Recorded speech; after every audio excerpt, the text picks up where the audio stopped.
আজকের গল্পের নাম শাশুড়ির শত্রুতা।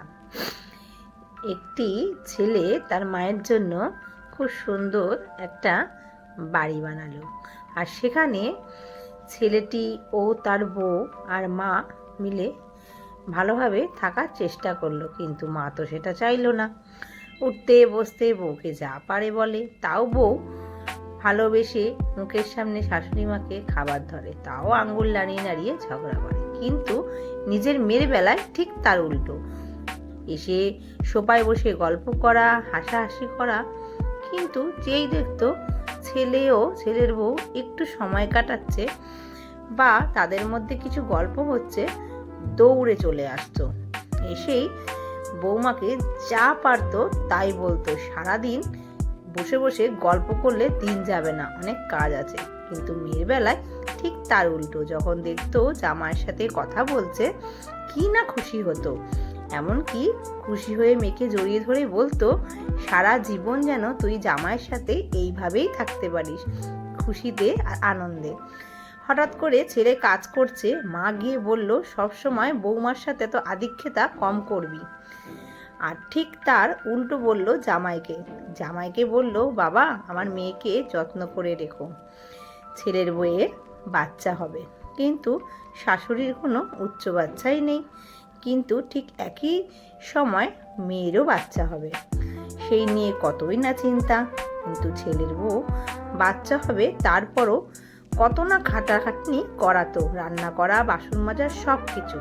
আর মেয়ের বেলায় ঠিক তার উল্টো, মেয়েকে বলতো, এই সময় বেশি পরিশ্রম করতে নেই, তুই মা শুয়ে নে একটু। ছেলেকে যখনই দেখতো বৌমাকে কোনো ফল এনে খাওয়াচ্ছে, তখনই দৌড়ে চলে যেত মার্কেটে, আর এক ছুরি ফল কিনে নিয়ে চলে যেত মেয়ের কাছে, যাতে মেয়েকে খাওয়াতে পারে।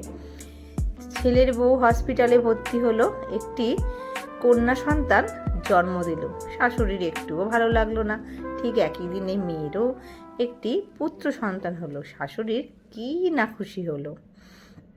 ছেলের বউ বাচ্চাটাকে নিয়ে একটু আদর করছিল, সেটাও শাশুড়ির সহ্য হলো না।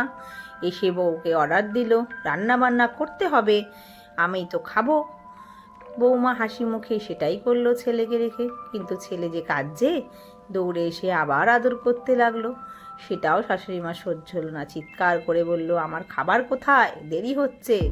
সবসময় বাচ্চা নিয়ে পড়ে থাকলে হবে না। আবারও দৌড়ে গেল খাবার দিতে, তাতেও কোনো দুঃখ নেই। কিন্তু ছেলে আর ছেলের বউ কথা বললেই চলে আসে দৌড়ে, বলল, এখানে দাঁড়িয়ে দাঁড়িয়ে আদিক্ষেতা করলে চলবে না।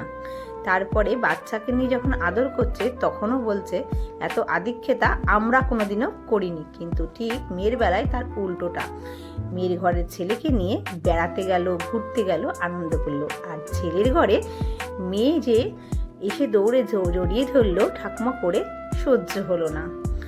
আর মেয়ের বেলায় তার উল্টো, মেয়ের ঘরের নাতিকে জড়িয়ে ধরলো। হঠাৎ একদিন শাশুড়ি মা অসুস্থ হয়ে পড়লো, আর হসপিটালে নিয়ে গেল বৌমা। মেয়েকে ফোন করে বলল, আমি খুবই অসুস্থ, আয় মা, একবার আয়। মেয়ে ফোন ধরে বলল, আমার অত সময় নেই, সংসারের অনেক কাজ আছে, তোমার ছেলের বউকে বলো। মা কষ্টে ভেঙে পড়ল, আর ভাবলো এটা কি বললো। কিন্তু ছেলের বউ শুনে দৌড়ে এসে মাকে জাপটে ধরলো, বলল, মা আপনি চিন্তা করবেন না, আমিও তো আপনার মেয়ে, আমি আছি। যত্ন সহকারে টাইমে টাইমে খাওয়ানো, স্নান করানো সবই করিয়ে দিত। সেসব দেখে শাশুড়ি মা ভেঙে পড়ল কষ্টে, যে আমি নিজের মেয়েকে সারা জীবন ভালোই বেসে গেছি, পরের মেয়েকে আঘাত করে গেছি। আজ আমাকে ভগবান দেখিয়ে দিল, পরের মেয়েকে ভালোবাসলে এর থেকেও বেশি কিছু পাওয়া যায়। নিজের ভুল বুঝতে পেরে আবারও ছেলের বউকে, নাতিকে, সবাইকে আপন করে নিল। নাতনিও খুব খুশি হলো। আমার গল্পটা ভালো লাগলে আমার পাশে থাকবেন। আর শাশুড়িদের উদ্দেশ্যে আমি একটাই কথা বলতে চাই, পরের মেয়েকে নিজের মেয়ে ভাবুন। পরের মেয়ে নিজের ছেলের সাথে থাকলে সেটাকে হাসি মুখে মেনে নিন, কারণ আপনার ছেলে তাতে খুশি হচ্ছে। নিজের মেয়ে যখন অন্যের সাথে খুশি থাকে, তখন আপনি খুশি হচ্ছেন, আর ছেলের বউয়ের সুখটা আপনি দেখতে পাচ্ছেন না।